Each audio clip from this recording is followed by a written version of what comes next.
Assalamualaikum warahmatullahi wabarakatuh.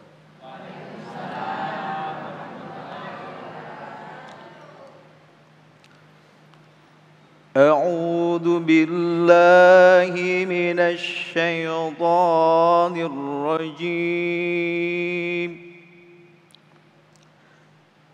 بسم الله الرحمن الرحيم. ومن يتق الله يجعل له مخرجا ويرزقه من حيث لا يحتسب ومن يتوكل على الله ومن يتوكل على الله ومن يتوكل على الله فهو حسبه إن الله بالغ أمره قد جعل الله لكل شيء قدرا صدق الله العظيم. Assalamualaikum warahmatullahi wabarakatuh.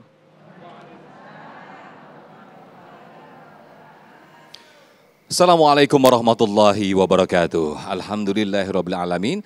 Alhamdulillahilladzi hadana li hada wa ma kunna linahtadiya laula an hadanallah. Asyhadu an la ilaha illallah wa asyhadu anna Muhammadan abduhu wa rasuluh. Allahumma salli ala Sayyidina Muhammad wa ala ali Sayyidina Muhammad. Segala puji bagi Allah pemirsa. Kita kembali dikumpulkan dalam Majelis Ilmu Damai Indonesiaku. Dan alhamdulillah pada kesempatan kali ini kita bersiaran dari Masjid Jami An-Nur Jalan Antara Jati Makmur Pondok Gede Bekasi, Jawa Barat. Tema yang kita angkat pada siang hari ini pemirsa persis seperti apa yang disampaikan oleh Qori kita tadi. Bagaimana kita bertawakal. Mungkin selama ini kita mempraktekkannya atau kita melakukannya. Apa itu tawakal dan juga apa itu takwa.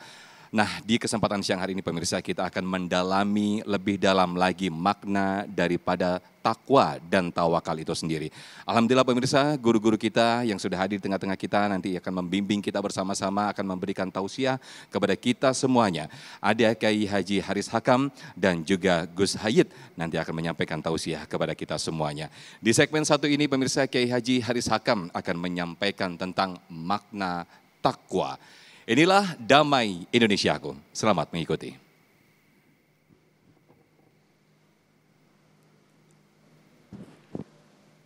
Assalamualaikum warahmatullahi wabarakatuh.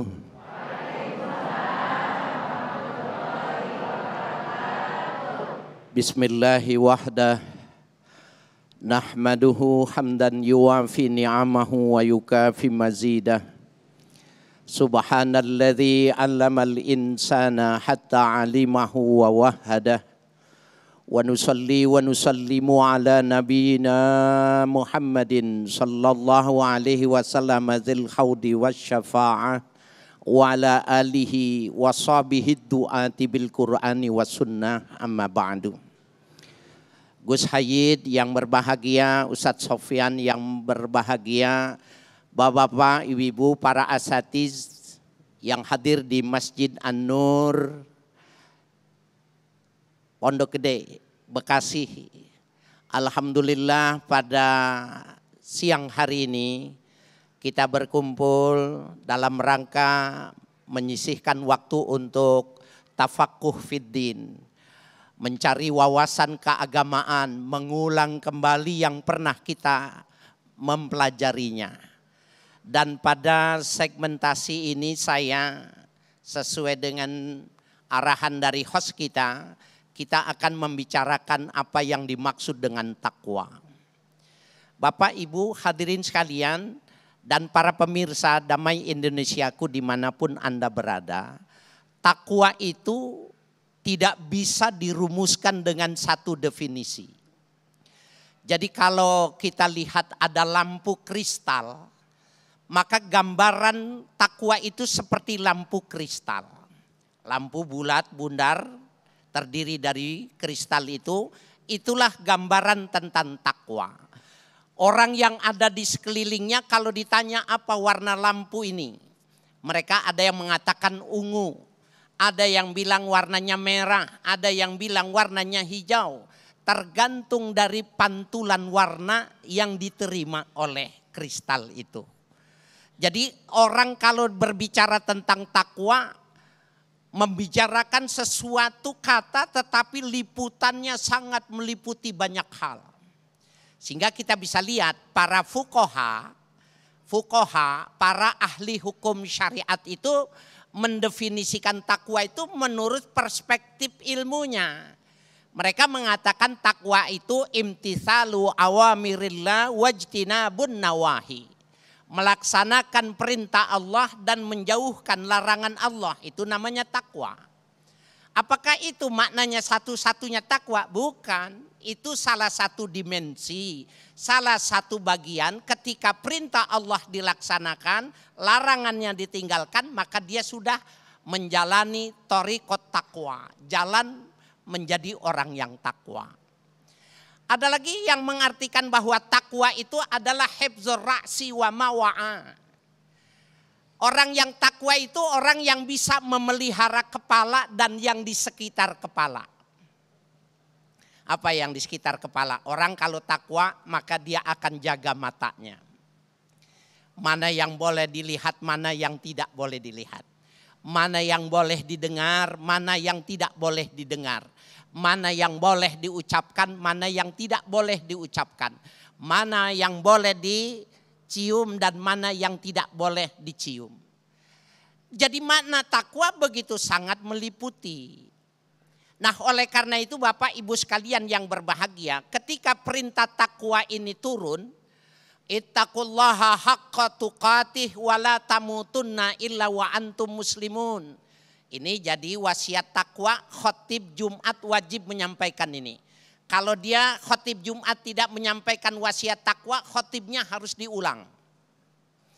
Nah ketika turun ayat ini Bapak Ibu sekalian yang berbahagia, sahabat Nabi itu nggak bisa tidur, gelisah. Tidak doyan makan, tidak minum. Kenapa? Betapa sulitnya mengikuti jalan Allah untuk masuk ke dalam sorga. Apa ukurannya? Haqqa tuqatih. Takwa menurut sebenar-benarnya menurut Allah. Nabi maka besok mereka datang bersama-sama menjumpai Rasulullah. Ya Rasulullah, kami tidak sanggup menjadi orang yang takwa dalam arti haqqa tuqatih, dengan sebenar-benarnya takwa. Maka Rasul Shallallahu Alaihi Wasallam menerima apa yang menjadi aspirasi dari sahabatnya. Benar juga. Ibu, kalau seandainya ibu harus bertakwa menurut ayat ini haqqa tuqatih, ibu nggak bisa masuk surga. Bapak, kalau kita harus bertakwa pengertiannya haqqa tuqatih, jauh api dari panggang, nggak mungkin bisa. Saya tanya nih, ibu punya dosa nggak nih yang hadir di sini? Saya tanyanya punya apa enggak, jawabannya banyak, bagus. Bapak punya dosa enggak? Kalau yang enggak punya saya mau kasih hadiah mobil. Cuma saya mau lihat mukanya. Semua orang Bapak Saudara sekalian kalau tidak dilindungi oleh Allah termasuk Nabi kalau tidak maksum pasti jatuh. Bedanya Allah memberikan perlindungan 24 kepada Nabi kita Muhammad Sallallahu Alaihi Wasallam. Artinya sebagai kapasitas manusia potensi untuk melakukan kesalahan ada. Mahalul khata' wan nisyan. Manusia begini ini kecenderungannya seperti itu. Nah lalu bagaimanakah Allah melihat bahwa masyarakat di zaman itu protes para sahabat, kami tidak sanggup untuk jadi orang takwa dalam pengertian yang sebenar-benarnya takwa, maka turunlah ayat yang lebih meringankan. Ittaqullaha mastata'tum. Bertakwalah kalian kepada Allah mastata'tum semampu kalian melakukan. barulah ini yang melegakan hati. Ya Bapak Ibu sekalian, para pemirsa, dengan ayat inilah yang mentaksis, yang memberikan keringanan rukhsah bagi kita. Bertakwalah, apa ukurannya? Bukan haqqa tuqatih, tapi mastata'tum, semampu kamu bisa melakukan, maka disitulah kita mesti melakukannya. Oleh karena itu Bapak Ibu sekalian, cara pandang ini harus bagus orang yang bertakwa ini. Karena ukurannya bukan nominal, ukurannya bukan kuantitas. Saya kasih contoh. Kalau ada orang menyumbang 10 juta sama orang menyumbang 100.000, lebih besar mana? Pahalanya lebih besar mana? Belum tentu. Ini kalimat mastata'tum. Kalau ada orang nyumbang 10 juta, tetapi hartanya triliunan, maka dia mengeluarkan sedikit sekali.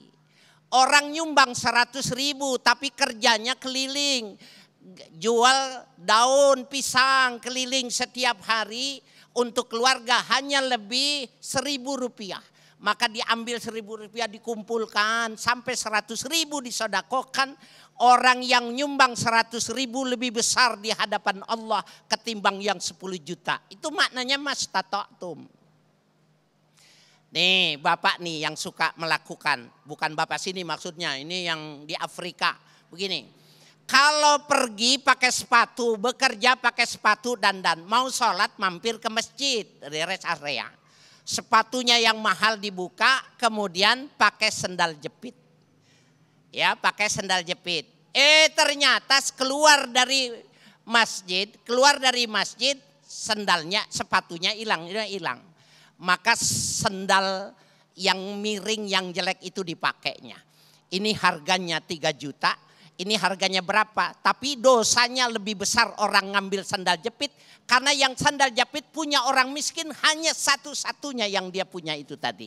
Ternyata yang ini ringan karena hartanya banyak di rumahnya. Itulah salah satu makna mastata'tum. Masya Allah, luar biasa sekali apa yang disampaikan dan juga sama-sama kita dengarkan tausiah dari Kiai Haji Haris Hakam tadi.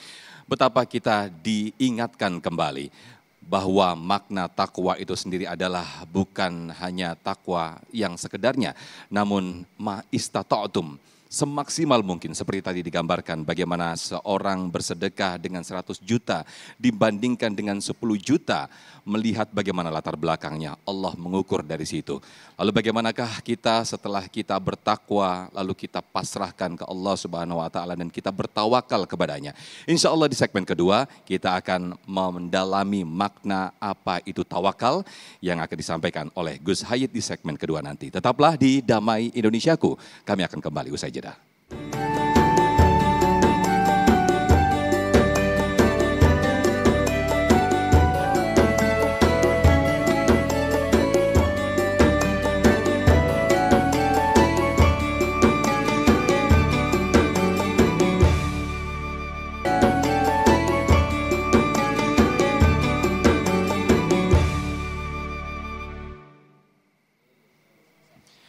Baik pemirsa, kita kembali di Damai Indonesiaku, seperti tema besar kita yaitu keutamaan takwa dan tawakal.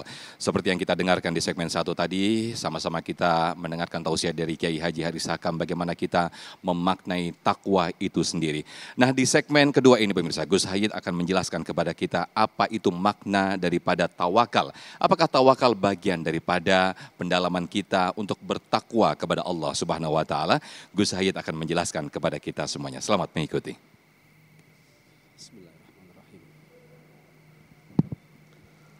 Assalamualaikum warahmatullahi wabarakatuh.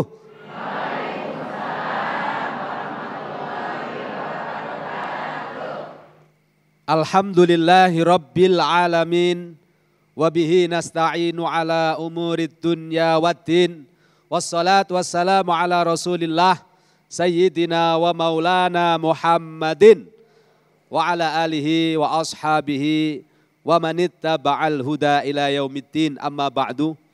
Hadratal kurama wal a'izza, para pemirsa Damai Indonesia TV One yang dirahmati Allah, hadirin wal hadirat, Bapak Ibu sekalian yang dimuliakan Allah.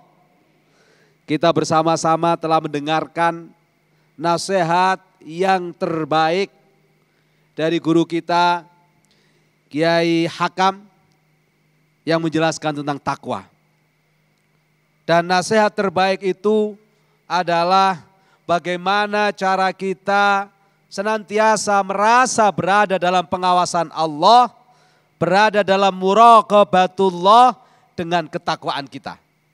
Karena itulah Allah berfirman dalam Al-Quran, wa tazawwadu fa inna khairaz zadit taqwa. Berbekallah, karena sejatinya hidup kita di atas muka bumi ini adalah perjalanan mengumpulkan bekal. Bekal untuk apa Bapak Ibu sekalian?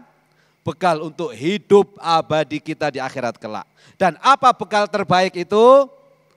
Bekal terbaik adalah ketakwaan kita kepada Allah Subhanahu wa ta'ala. Nah, akhir dari surat At-Talaq ayat 2 dan 3 adalah ketika kita sudah bertakwa kepada Allah, ketika kita sudah menjalankan dawuh-dawuh nasihat dari guru kita, Kiai Hakam, apa berikutnya yang harus kita lakukan? Tidak ada lain bagi orang-orang yang beriman. Setelah ketakwaan ini kita jaga dengan sebaik-baiknya, berikutnya adalah pasrah kepada Allah Subhanahu wa ta'ala. Nah, pasrah itulah yang disebut dengan tawakal. Maka di ayat Al-Quran yang tadi dibacakan oleh Ustadz kita di awal acara ini, Allah berfirman, wa may yattaqillaha yaj'al lahu makhraja wa yarzuquhu min haitsu la yahtasib. Jadi orang yang bertakwa, Allah akan jamin kehidupannya diberi solusi dari segala macam urusan yang menurutnya susah untuk diberesin. Allah jamin urusannya gampang. Setelah itu tidak cukup dijamin urusannya gampang, urusannya diberikan solusi oleh Allah, tetapi dikasih rizki dari arah yang tidak disangka. Tapi kalau sudah kita bertakwa, apa yang harus kita lakukan? Fa'idha azamta fatawakkal 'ala Allah. Di ayat yang lain, Allah menegaskan kalau kita sudah melaksanakan sesuatu, kalau kita sudah berazam, kalau kita sudah punya keinginan lalu berikhtiar, maka berikutnya pasrah kepada Allah. Karena apa? Karena Allah itu suka, Allah itu cinta, Allah itu senang kepada orang-orang yang suka bertawakal. Innallaha yuhibbul mutawakkilin. Sesungguhnya Allah itu cinta kepada orang-orang yang suka berpasrah. Nah, ibu pingin dicintai Allah apa enggak? Yang enggak jawab enggak kepingin. Ibu pingin dicintai Allah apa enggak? Bapak pingin dicintai Allah apa enggak? Biasanya kalau dicintai Allah cepat mati. Ayo, pingin dicintai Allah apa enggak? Mantap. Walaupun digoda pingin mati, enggak akan mati orang kalau belum waktu. Tetapi kita cinta kepada Allah harus setiap saat agar Allah cinta kepada kita. Nah, cara termudah kita cinta kepada Allah adalah dengan senantiasa berpasrah dan bertawakal kepada Allah. Jelas apa jelas? Oke. Mulai dari detik ini setelah pengajian, besok tidak boleh ada yang protes dengan apapun yang Allah takdirkan. Karena kalau masih protes dengan takdir Allah, dengan nasib yang dijalani, berarti dia belum tawakal kepada Allah. Enteng apa enggak kalau begitu Pak? Ngadepin suami yang cerewet, suka marah. Harusnya bagaimana Bu? Tawakal. Bapak ngadepin istri-istri yang bawel, cerewet, bagaimana Pak? Tawakal. Itu adalah ciri-ciri dari orang yang beriman dan orang-orang yang bertakwa. Maka ada satu kisah menarik. Apakah tawakal itu tiba-tiba berserah diri kepada Allah lalu datang ke masjid, baca Quran, zikir, lupa dengan urusan dunianya? Tidak. Tawakal itu adalah satu proses ikhtiar dengan sebaik-baiknya, tetapi setelah ikhtiar baru pasrah kepada Allah. salah satu sahabat Rasulullah sallallahu alaihi wasallam, Sayyidina Umar ibnul Khattab radhiyallahu an, pernah suatu saat berjalan melewati satu kelompok. Nah, kelompok itu ditanya, lagi duduk-duduk di masjid. Kemudian Sayyidina Umar bertanya, "Wahai para sahabatku, apa yang kamu lakukan?" "Saya sedang berzikir, saya sedang muhalaqah, saya sedang duduk di masjid untuk zikrullah." "Bagaimana dengan keluargamu? Apa kamu tidak kerja?" "Enggak, saya pasrah kepada Allah. Saya pasrahkan rizki saya dan keluarga saya kepada Allah." Apa kata Sayyidina Umar? "Tidak, kamu bukan orang yang tawakal. Kamu adalah orang yang berputus asa kepada Allah Subhanahu wa ta'ala." Apa artinya? Orang yang tawakal itu bukan orang yang malas dan lari dari kenyataan. Tetapi orang yang tawakal adalah orang yang tanpa menyerah, pantang mundur. Dia terus berupaya bekerja mencari solusi kehidupannya. Tetapi hasilnya seperti apa? Dia pasrahkan kepada Allah. Lalu setelah dia pasrah, dia terima apapun takdir dan kehendak Allah. Jelas apa jelas Pak? Ibu jelas apa jelas? Nah, maka kata Sayyidina Umar, kalau engkau bertawakal kepada Allah, maka keluarlah dari masjid, tanam biji-biji yang kau masih miliki, lalu kemudian setelah kau tanam, kau rawat, baru kau pasrah kepada Allah. Itulah tawakal. Kalian yang berdagang, keluar dari masjid, bawa barang-barang kalian, juallah di pasar. Setelah itu kau pasrah kepada Allah, berapapun hasilnya, itulah tawakal. Maka bagi anak-anak kita yang sedang belajar hari ini, belajar yang benar, belajar yang rajin. Apapun hasilnya setelah itu, pasrah kepada Allah.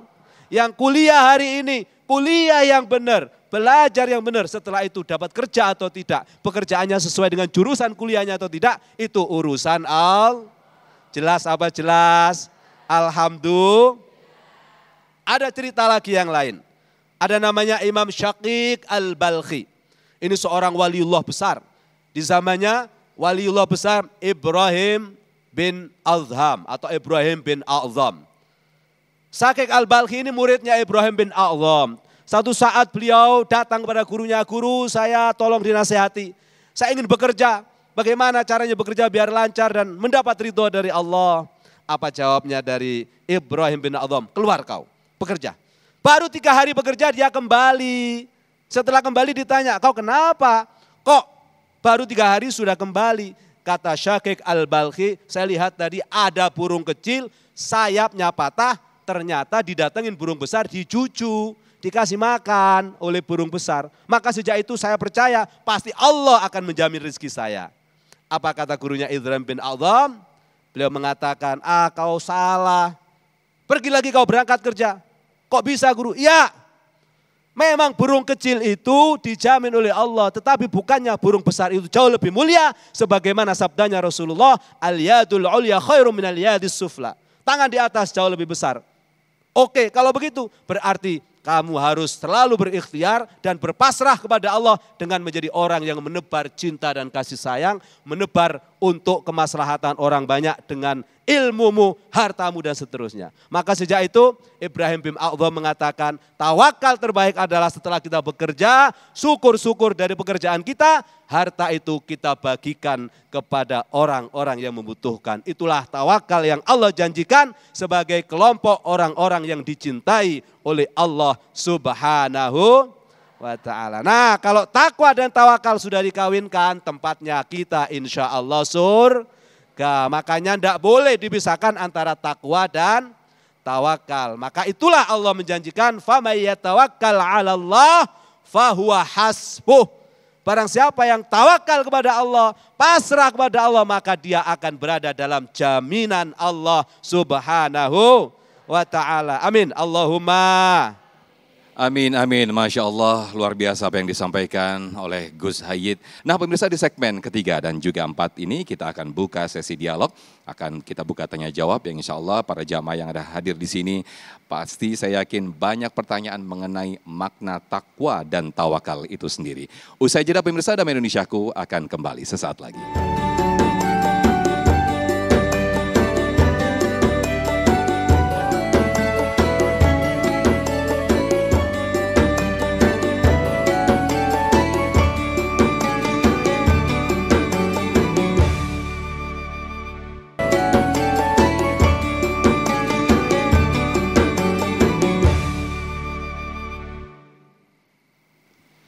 Baik pemirsa, alhamdulillahirrahmanirrahim, kita kembali di Damai Indonesiaku sesuai dengan tema besar kita yaitu keutamaan takwa dan tawakal. Kita akan memperdalam dan juga kita akan mengulang kembali, mereview kembali apa sebetulnya itu makna atau keutamaan takwa dan tawakal. Guru-guru kita insya Allah akan siap menjawab pertanyaan-pertanyaan yang sudah hadir di sini. Yang pertama saya persilakan Ibu Ayana yang insya Allah akan dijawab oleh Kiai Haji Haris Hakam. Silakan Ibu Ayana, boleh berdiri.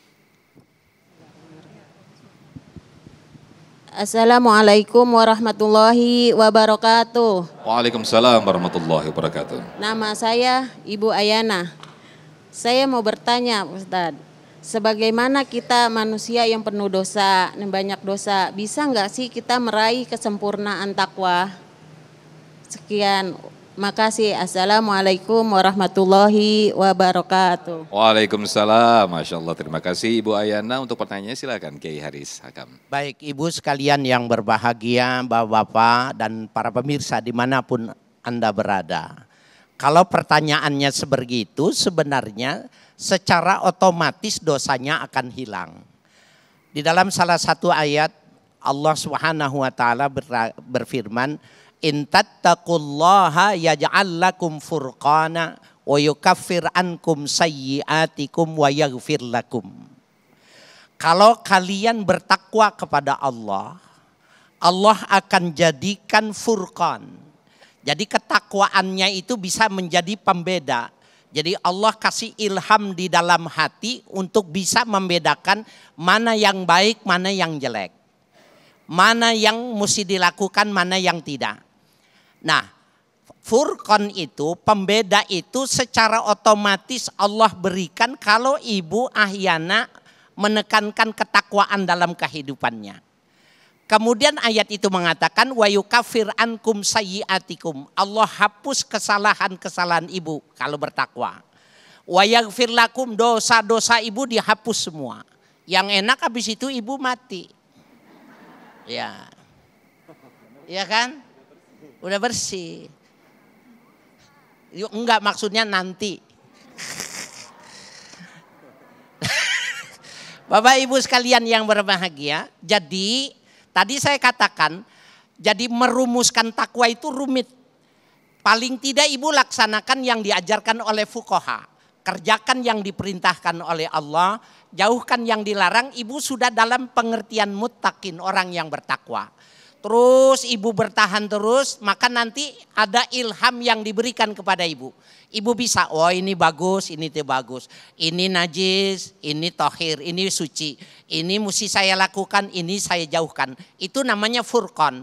Furqan itu buah dari ketakwaan dari lantaran mengerjakan perintah dan menjauh larangan. Yang kedua, secara otomatis ketika ketakwaan itu dilakukan secara baik dan benar, Allah hapus tuh Bu. Ibu catatan jeleknya dicoret. Ya, catatan yang tidak bagusnya dosanya dicoret. Jadi nanti malaikat tertipu sama Bu Ahyana. Pak, nanti malaikat bisa tertipu sama Bu Ahyana.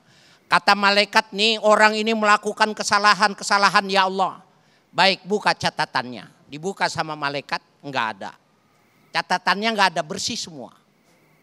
Mana malaikat catatan Bu Ahyana jelek itu? Enggak ada.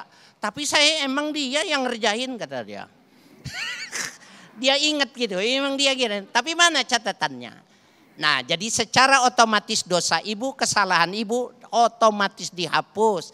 Jadi caranya bukan bagaimana kita menghapus dosa, tapi yang mesti Ibu lakukan bagaimana kita bisa bertakwa. Jadi orang yang bertakwa. Caranya lakukan semua yang diperintahkan, tinggalkan semua yang dilarang. Masya Allah, itu mengapa Rasulullah menghibur kepada sahabat waktu itu ittaqullaha mastata'tum ya. Baik, berikutnya saya ke Pak Agus yang nanti insya Allah akan dijawab oleh Gus Hayid. Silakan, boleh berdiri Pak Agus. Assalamualaikum warahmatullahi wabarakatuh. Waalaikumsalam. Nama saya Agus Suprianto. Saya ingin bertanya, tawakal tanpa ikhtiar boleh tidak? Terima kasih. Assalamualaikum warahmatullahi wabarakatuh. Waalaikumsalam, terima kasih. Silakan Gus Hayid. Baik, tawakal tanpa ikhtiar boleh enggak? Enggak boleh. Udah, kalau pertanyaannya begitu, jawabannya jelas enggak boleh. Sebab apa? Tadi sudah saya jelaskan panjang lebar, proses tawakal yang benar itu harus melalui ikhtiar. Suatu saat dalam hadisnya Ibnu Hibban, Rasulullah SAW memberikan arahan kepada sahabat. Ketika ada sahabat dari Badui datang bawa onta. Ontanya lalu kemudian bingung dia mau dicancang, mau ditaruh di satu tempat sambil ditaliin. Kalau bahasa Jawa dicancang. Ya, atau dilepas begitu saja biar kabur ke sana kemari. Zaman dulu kan gak ada rumah yang mewah seperti sekarang. Kabur kemana aja aman. Ya, hanya mungkin tidak bisa kita temui. Ya, karena hilang jauh, ya kan? Nah, lalu dia bertanya kepada Rasulullah, ya Rasul, bagaimana saya memperlakukan onta ini? Nah, ini orang Badui dari dulu nanyanya kadang unik-unik. Maka urusan onta dicancang atau tidak aja harus nanya kepada Rasulullah. Tetapi ini pelajaran untuk kita. Pelajaran yang sangat wadih, sangat jelas bahwa dalam proses kita berpasrah kepada Allah harus ikhtiar. Maka Rasulullah dengan tegas menjawab, cancang dulu onta kamu itu baru kau pasrah kepada Allah Subhanahu wa ta'ala. Nah, tadi disampaikan oleh beliau, lau annakum tawakkaltum haqqa tawakkuli. Kalau engkau bertawakal kepada Allah dengan sejatinya tawakal, maka Allah akan memberikan gambaran yang indah, memberi makan burung yang sepertinya burung itu nggak tahu tempat makannya di mana, tetapi taghdu khisama, pagi-pagi dia nggak ada isinya di perut, lapar, tapi ta'du battana atau bitana, sore hari dia pulang ke sarangnya udah kenyang, Pak, dan tidak rebutan kayak kita. Karena apa? Setelah makan dia balik ke sarangnya untuk tidur nyenyak. Nah, giliran kita udah dapat, terutama ibu-ibu kalau pengajian, udah dapat nasi kotak, sudah dapat jajan kotak, lupa tengok kanan kiri, nggak ada yang lihat, masukin jajan di piring dalam tas. Nah, ini bukan tawakal. Tapi ini bukan ibu-ibu sini. Di Afrika kata beliau. Tadi bapak-bapak yang diuji kan di Afrika, ini ibu-ibu di Afrika. Nah, kalau Afrika nggak dengar, nggak paham apa yang kita sampaikan, nggak akan protes insya Allah. Wallahu a'lam bishawab. Nah, yang terakhir saya ingin menegaskan kepada Bapak Ibu sekalian, tawakal itu keren, Pak. Tawakal itu keren. Maka jangan pernah dalam hidup kita lepas dari tawakal. Sebab ciri orang-orang yang diangkat derajatnya oleh Allah, bahkan maqamatul ula min auliyaillah, maqamah pertama orang yang nanti diangkat menjadi kekasih-kekasih Allah adalah orang yang sudah bisa tawakal. Nah, tawakal itu tidak hanya urusan kerja. Bapak Ibu sekalian, selama ini berpikir tawakal itu urusannya kita kerja lalu pasrah, enggak. Tawakal itu juga termasuk ketika Bapak Ibu sekalian menerima takdir Allah. Kita enggak pernah tahu nasib kita seperti apa. Alhamdulillah, sahabat kita, guru kita dalam beberapa waktu ke depan akan berangkat haji. Apa yang terjadi di sana? Tawakal. Kenapa? Allah berfirman dalam Al-Quran surat At-Taubah, Qul la yusibana illa ma kataballahu lana huwa maulana wa 'alallahi falyatawakkalil mu'minun. Jadi ciri orang yang beriman sejati itu pasrah setelah takwa tadi. Maka kalau kita sudah bisa pasrah, dijamin hidupnya pasti bahagia. Tidak akan pernah stres apalagi susah dan gundah gelana. Wallahu a'lam bishawab. Baik, Masya Allah, luar biasa sekali penjelasan dari guru-guru kita, Gus Haid dan juga Kiai Haris Hakam. Saya masih akan buka tanya jawab di segmen berikut, Tamun Perisa. Dan juga masih dengan tema besar kita yaitu keutamaan takwa dan tawakal. Mudah-mudahan akan semakin memperdalam, akan semakin menjiwai apa hakikatnya takwa dan tawakal itu sendiri. Sesaat lagi kami akan kembali, tetaplah di Damai Indonesiaku.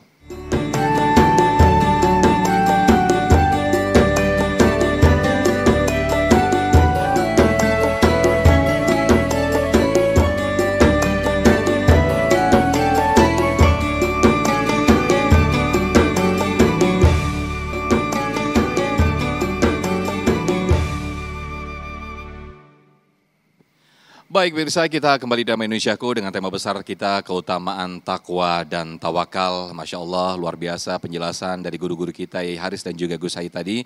Semakin menerangkan kita, semakin memperdalam kita apa sebetulnya makna daripada takwa dan juga tawakal. Selanjutnya ke penanya ada jamaah Pak Wasun yang sudah siap pertanyaannya, yang insya Allah akan dijawab oleh Gus Haid. Silakan Pak Wasun.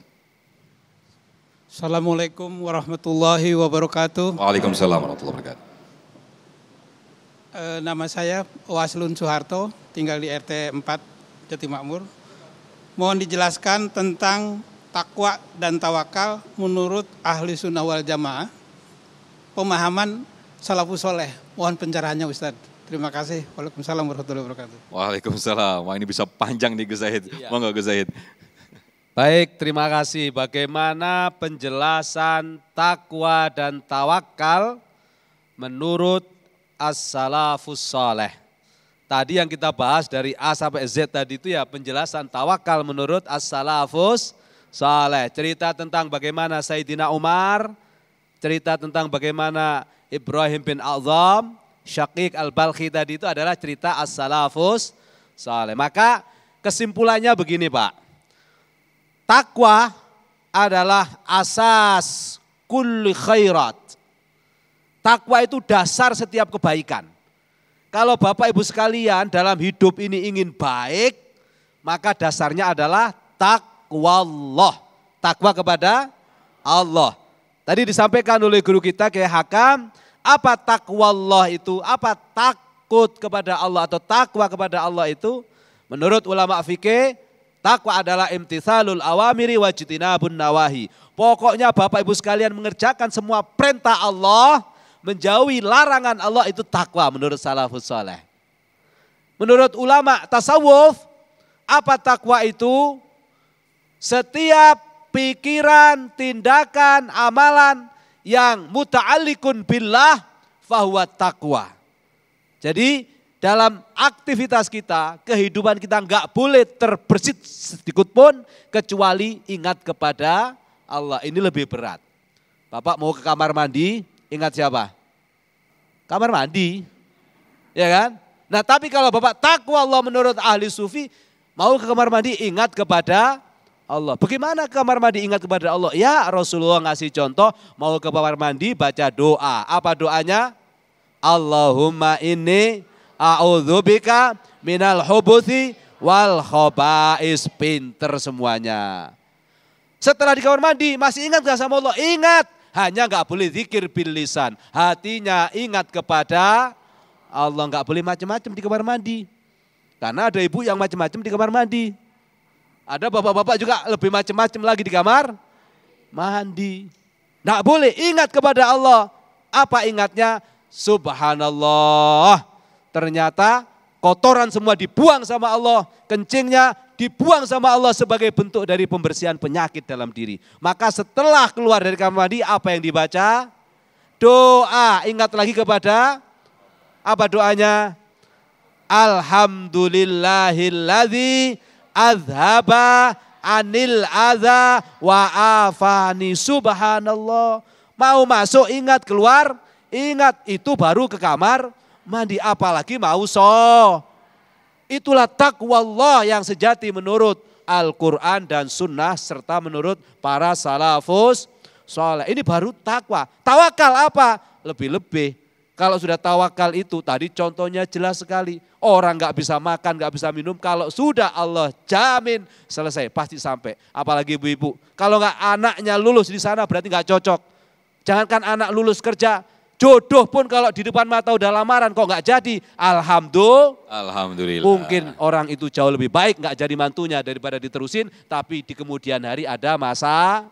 Yang penting pasrah kepada Allah itu intinya, tapi sebelum pasrah kita berikhtiar semaksimal mungkin. Baik. Nah orang yang pasrah kepada Allah, orang yang takwa kepada Allah jaminannya surga. Karena Allah sendiri yang menjanjikan itu dalam Al-Quran. Bahkan tidak hanya itu, di dunia orang yang takwa akan dijamin oleh Allah untuk ma'rifat. فَمَنْ يَتَوَكَّلْ عَلَى اللَّهِ فَهُوَ حَسْبُهُ. Dan seterusnya. Amin. Baik. Allahumma Amin, amin. Masya Allah, luar biasa sekali penjelasan dari guru-guru kita, Gus Hayid dan juga Kiai Haji Haris Hakam. Terima kasih jazakumullah Ustadz Yai atas ilmu dan juga penjelasannya pada siang hari ini. Mudah-mudahan semakin mempertebal dan juga semakin makna kita, memperdalam makna kita tentang takwa dan juga tawakal itu sendiri. Akhir kata insya Allah nanti akan diteruskan, nanti sebelum saya menutup akan diteruskan oleh Kiai Haji Haris Hakam dengan doa. Saya Al-Fakir Muhammad Sofyan pamit undur diri dan juga seluruh kru yang bertugas. Wassalamualaikum warahmatullahi wabarakatuh. Bismillahirrahmanirrahim. Alhamdulillahi rabbil alamin. Hamdan yuwafi ni'amahu wa yukafi mazidah.